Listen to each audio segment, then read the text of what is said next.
When you press the power button on your Linux machine, it kind of feels like magic, doesn't it?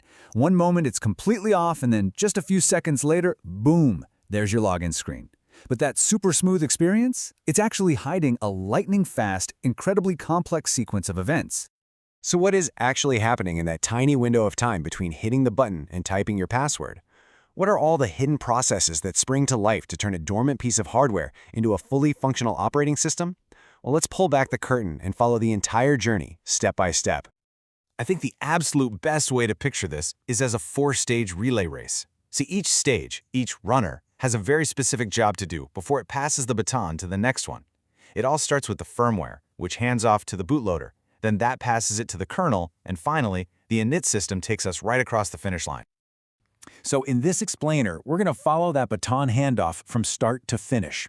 We'll kick things off with the firmware's initial wake-up call.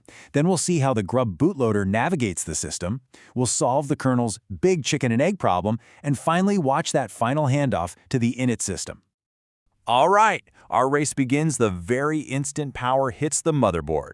The first runner off the block is the firmware. That's the low-level software that's literally embedded right on the motherboard, and its whole job is to wake everything up.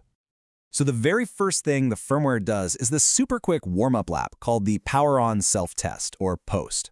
You can think of it as a rapid health check, just making sure all the critical parts, the CPU, the RAM, the storage, are all present and actually working. If you've ever heard a computer just beep at you instead of starting up, that's the POST screaming that something is wrong. Okay, once POST is done, the firmware needs to find the next runner in the race, the bootloader. And it turns out there are two really different ways it can do this. You've got the old-school BIOS method, which is, well, it's a bit rigid. And then there's the modern UEFI method, which is way more flexible and a whole lot smarter.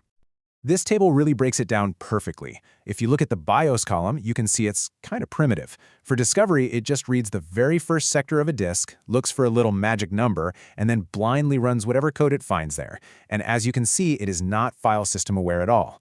Now, compare that to UEFI. It's a completely different league. It finds the bootloader by reading a file path from its own memory, and because it has its own file system driver, it can find a specific .EFI file on a special partition. This makes it way more flexible, especially for things like multi-booting. All right, the firmware has found our second runner and passed the baton. On most Linux systems, that runner is Grub, the Grand Unified Bootloader.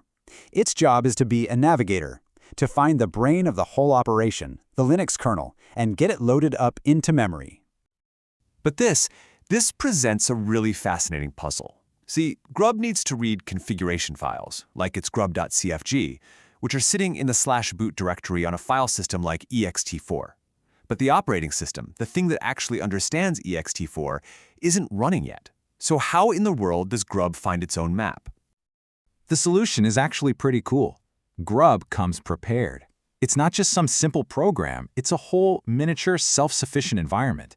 When you install Linux, the grub install command actually embeds a tiny toolkit directly into Grub itself. And this breaks down the two key parts of that toolkit. First, a driver for the specific file system where its files live is baked right in. Second, it has a pointer, usually the unique ID of the partition, that tells it exactly where to look. This means Grub doesn't need the main OS at all. It can find and read its own configuration files all by itself. Pretty smart, right? So, Grub did its job. It found the Linux kernel, loaded it into memory, and passed the baton. Our third runner, the kernel, is now in control, but it immediately slams into a classic chicken and egg problem. Seriously, think about this for a second. The kernel needs to load drivers for your hard drive from modules that are stored on that same hard drive. It's a complete paradox. How can you access the disk to get the drivers you need to, well, access the disk? The answer is an incredibly clever solution called the initramfs, or Initial RAM File System. Now, the key thing here is that Grub doesn't just load the kernel. It also loads this small, compressed archive right into memory at the same time. This archive is basically a temporary startup kit that has all the essential drivers and tools the kernel needs to get going. So let's just walk through these steps. First, the kernel unpacks this archive into RAM. Then, a little script inside it loads the necessary modules, like the driver for your hard drive. With those drivers now active, it can finally see and mount your real hard drive. And then, a command called switch root does this little magic trick. making the real file system the new root and just tossing out the temporary one. Problem solved. So the chicken and egg problem is solved. The kernel has passed the baton for the final leg of the race.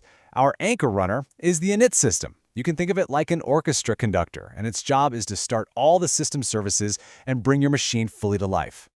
This process is really special. It gets assigned Process ID 1, or PID1.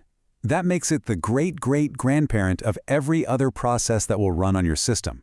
Its entire job is to just follow a set of instructions to start everything else, from your networking all the way to your desktop environment. And as this table shows, how it does this has changed dramatically over the years. The traditional sysvinit system, which you see in the first column, handled service startups sequentially, just one thing after another in a line. But the modern systemd, on the other hand, can start services in parallel whenever it possibly can. It knows how to do this because its dependencies are explicitly defined. And honestly, this parallel startup is a huge reason why modern Linux systems can boot so incredibly fast. And finally, the init system starts that last crucial service, the display manager. And just like that, the race is over. The login prompt pops up on your screen, ready and waiting for you to take over. So let's do a super quick recap of our relay race. The firmware woke up the hardware and did a health check. The bootloader acted as a navigator to find the kernel. The kernel, with a little help from the initramfs, solved that nasty driver paradox. And finally, the init system orchestrated all the services to bring us to the finish line.